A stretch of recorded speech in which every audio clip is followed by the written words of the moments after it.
Després del 29 de novembre, ara en campanya electoral el senyor Montilla diu que no pactarà, no reeditarà el tripartit. Creuen que si no pot governar en solitari seria possible una sociovergència? Vostès creuen que es pot plantejar aquest escenari?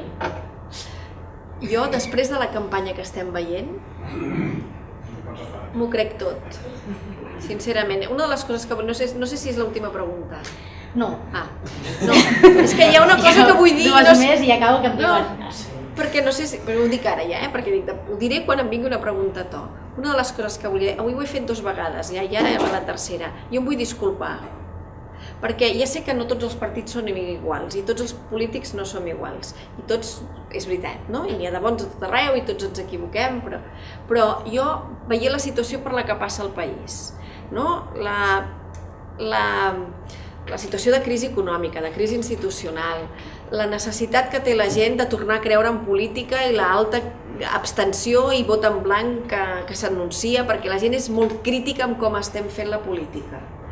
Que la resposta des dels partits i des dels polítics sigui la campanya i l'espectacle que estem donant, amb un estirabot rere l'altre, amb perdó, amb un vídeo i que la tovallola i el del videojoc,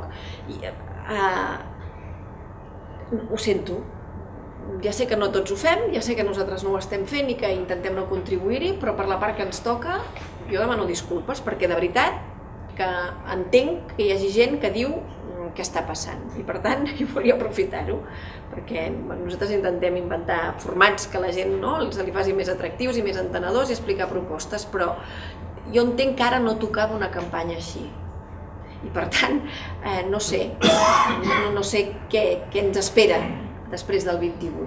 Jo també estic convençuda que nosaltres, que la coherència en política es premia i que nosaltres ens podem equivocar o no, però coherents ho som, i que per tant jo crec que això també tindrà un impacte després del 28.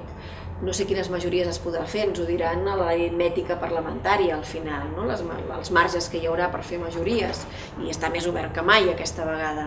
Però sí que us puc dir que em fa l'efecte que el respecte cap a la ciutadania i la coherència jo em vull creure que han de tenir un reconeixement, i com a mínim ho intentarem.